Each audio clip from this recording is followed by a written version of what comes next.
बिस्मिल्लाहिर्रहमानिर्रहीम। अस्सलाम वालेकुम दोस्तों, उम्मीद करता हूँ आप सब खैरियत से होंगे। आज हम करने लगे हैं 9th class new book national book foundation की मिसलेनियस एक्सरसाइज 1, जिसके अंदर ये जो ऑब्जेक्टिव पोर्शन है आई थिंक 10 या 11 MCQs हैं, तो हमें ये करने हैं और ये बहुत आसान है। इंशाल्लाह ये आपको समझ आ जाएंगे। बेहतर यही होता है कि अगर आप ऑब्जेक्टिव भी अपना साथ के साथ करें एक्सरसाइज के, तो ये आपके लिए आसान रहेगा, इन द एंड भी आपको याद रहेगा। और आपको पता है 20 मार्क्स जो ऑब्जेक्टिव के हैं वो भी बहुत इंपॉर्टेंट हैं। अगर आप, क्योंकि मैथ्स में आप आराम से 100/100 ले सकते हैं, थोड़ी सी बस एक्स्ट्रा एफर्ट करनी पड़ती है और इसके लिए ज़रूरी है कि आप ऑब्जेक्टिव की ट्रिक्स को भी समझें। तो पहला जी हमारे पास ये MCQs हैं, in circle the correct options in the following. और पहला क्वेश्चन आपको क्या कहता है कि A into B plus C minus D equals है व्हाट, यानी कि A जो है वो ब्रैकेट के अंदर B plus C minus D के साथ मल्टीप्लाई हो रहा है। इसको आप मल्टीप्लाई करके, ये मैंने राइट साइड पे सोल्यूशन दिए हैं जी। आप सबसे पहले इसको क्या करेंगे कि मल्टीप्लाई कर देंगे अंदर ब्रैकेट के, तो ये आपके पास आ जाएगा A B से मल्टीप्लाई होगा AB, A C से मल्टीप्लाई होगा AC, और A जो है वो माइनस D से मल्टीप्लाई होगा तो माइनस AD आ जाएगा। लेकिन इस तरह की कोई भी ऑप्शन जो है वो आंसर में यहाँ पे उन्होंने नहीं लिखी हुई।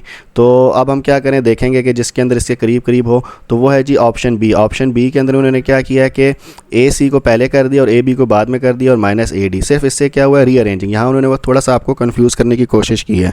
तो इससे आपने घबराना नहीं है, ना ही इससे कोई फ़र्क पड़ता है और ना ही आपने इसका रट्टा मारना है। ऐसा ना हो कि पेपर के अंदर वो करेक्ट ऑप्शन दे दें AB plus AC minus AD लिखा हो, तो आप फिर यहाँ पर कन्फ्यूज़ हो जाएँ। ऐसे आपने कन्फ्यूज़ नहीं होना, आपने लॉजिक को समझना है कि ब्रैकेट के बाहर वाली जो भी डिजिट या जो भी कांस्टेंट होगा वो अंदर तीनों टर्म्स के साथ मल्टीप्लाई होगा। जो साइन है वो अलजेब्रिक जो है अलजेब्रिक रूल्स के मुताबिक कि प्लस माइनस मल्टीप्लाई हो तो साइन माइनस का आता है, और प्लस प्लस हो तो प्लस ही आएगा, और माइनस माइनस मल्टीप्लाई हो तो प्लस होगा। तो आपने इसको अलजेब्रिक सम करना है एंड देन आपने रीअरेंज करके देख लेना है कि कौन सी ऑप्शंस इन चारों ऑप्शंस में से मिलती है, जो कि यहाँ पे आंसर यानी कि ऑप्शन जो है वो बी इससे मिलती है। तो लिहाजा ये ऑप्शन बी इसका सही आंसर है।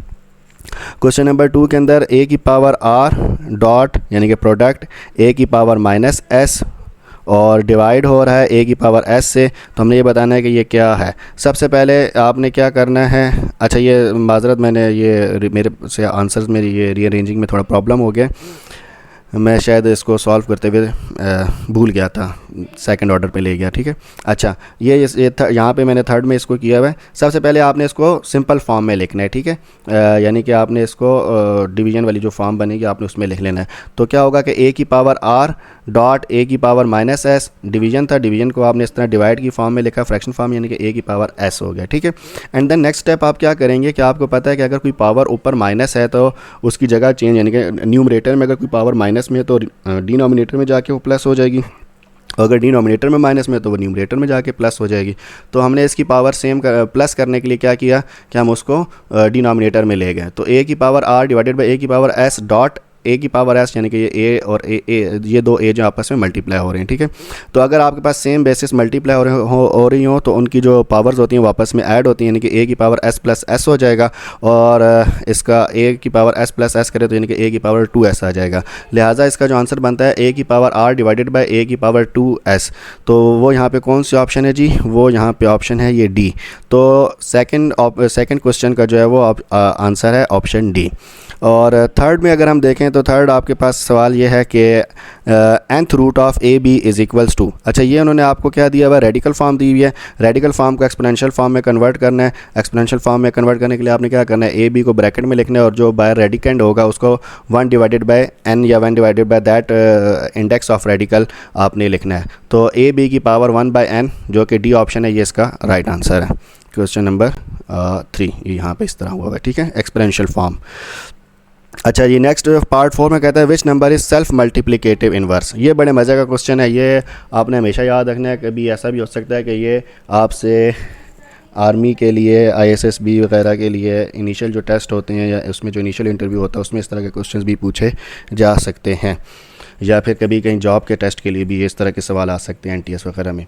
कौन सा नंबर जो है वो सेल्फ मल्टीप्लिकेटिव इन्वर्स होता है? मल्टीप्लिकेटिव इन्वर्स का रूल क्या था कि आपने जब दो नंबर्स को आपस में मल्टीप्लाई करना है तो आंसर आपके पास क्या आना चाहिए? 1 आना चाहिए। तो इनमें से कौन सा नंबर सेल्फ मल्टीप्लिकेटिव इन्वर्स है?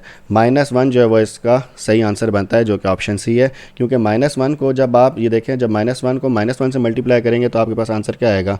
1 आएगा। ठीक है, तो -1 जो है वो सेल्फ मल्टीप्लिकेटिव इन्वर्स है। ये बहुत मज़े का और ये एक मतलब पॉइंट टू पॉन्डर वाला क्वेश्चन है। Question number 5, if a is greater than 0 then under root of a is, क्या होगा जी? रियल नंबर हो सकता है, इंटीजर, इर्रेशनल या रैशनल। अच्छा, बड़े मज़े की बात है जी। a जो है वो 0 से तो ग्रेटर, यानी कि a 1 हो सकता है, 2 हो सकता है, 3 हो सकता है, 4 हो सकता है, कुछ भी हो सकता है। अगर ये 4 होता है तो ये क्या बनेगा? ये परफेक्ट स्क्वायर बन जाएगा। ठीक है, अगर जो है वो 2 होता है तो ये इसका आंसर जो आएगा 1 या 1 से तो खैर 1 ही आंसर आएगा। 2 या 3 होता है या कोई भी prime number, odd number, even number, कुछ भी हो सकता है। परफेक्ट स्क्वायर नंबर हो सकता है, यानी कि 9 हो सकता है, 36 हो सकता है, 16 हो सकता है। तो इंटीजर तो इसका आंसर नहीं आएगा। ठीक है, इसका जो आंसर आएगा वो क्या होगा? एक और चीज़ आपने यहाँ पे ना लॉजिक लगाने के लिए, तुक्का लगाने के लिए जो है ना वो आपने क्या सोचना है। देखें, एक इसमें ऐसी चीज़ है, रियल नंबर के अंदर ये बाकी तीनों ऑप्शंस आ जाती हैं, इंटीजर, इर्रेशनल और रैशनल। अच्छा, इंटीजर इसमें इसलिए नहीं हो सकता, इंटीजर पॉजिटिव नेगेटिव जब नंबर्स अलग अलग होते हैं तब होता है। ठीक है, इसका आंसर पॉजिटिव ही आएगा, नेगेटिव तो इसका आंसर नहीं आएगा।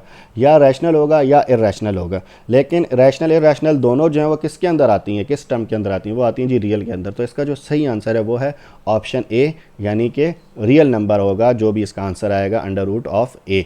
अगर a 0 से ग्रेटर यानी कि a जो है वो पॉजिटिव नंबर है। अगर ये लेस देन 0 होता तो फिर इसका आंसर जो है वो इमेजिनरी नंबर या कम्प्लेक्स नंबर आता, वो फिर रियल नंबर ना होता।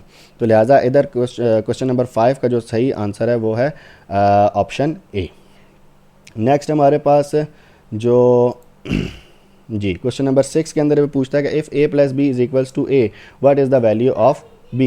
हाँ जी, a को b में ऐड करने से दोबारा आपके पास a ही आ रहा है, तो b की क्या वैल्यू होगी? b डेफिनेटली 0 होगा। तो इधर ऑप्शन क्या होगी? डी, क्योंकि a प्लस 0 करेंगे तो आपके पास आंसर a ही आएगा। ठीक है, और कहता है if a dot b is equals to 1, what is the value of b। कि जी अगर a मल्टीप्लाई बाय b करने से 1 आ रहा है तो फिर b क्या होगा? दैट मीन्स b जो है वो क्या होगा? a का मल्टीप्लिकेटिव इन्वर्स होगा, यानी कि b क्या होगा? b होगा 1/a, जो कि ऑप्शन क्या बनती है? c। ये देखें जी, c क्या होगा? 1/a, क्योंकि a डॉट 1/a यानी कि a मल्टीप्लाई बाय 1/a करो तो a से कट जाएगा, पीछे आंसर आपके पास क्या बचेगा? 1 बचेगा। तो ये सॉरी, ये यहाँ मैंने लिखने में गलती कर दी, यहाँ मुझे 1 लिखना चाहिए था। ठीक है, a डॉट 1/a जो है वो क्या होगा? a से कट जाएगा तो आंसर आपके पास 1 आएगा। तो ये आगे मैंने लिखा IFF, if and only if, इसको कहते हैं इफ़ एंड ओनली इफ़। ये तभी पॉसिबल है जब b इक्वल हो किसके? 1/a के। तो a को क्रॉस में a मल्टीप्लाई बाय 1/a कटेगा और आंसर 1 आएगा, तभी जब b इक्वल होगा किसके? 1/a के।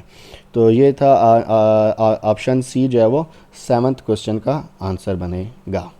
अच्छा जी, क्वेश्चन नंबर 8 है, कहता है according to reflexive property y square minus 17 equal है व्हाट। रिफ्लेक्सिव प्रॉपर्टी में आपने क्या पढ़ा था कि a is equals to a, यानी कि ये जो पूरी term left hand side is equals होगी राइट हैंड साइड के। तो इसका आंसर क्या बनता है जी? इसका आंसर ऑप्शन सी बनता है, वाई स्क्वायर माइनस 17 ही इसका राइट आंसर है। तो इसका आंसर आएगा आपके पास ऑप्शन सी। ये था जी 8th क्वेश्चन का आंसर। 9 में पूछता है कि if a dot b is equals to a, what is the value of b। अगर a और b को मल्टीप्लाई करने से a आ रहा है तो आपके पास फिर आपके पास b का आंसर क्या होगा?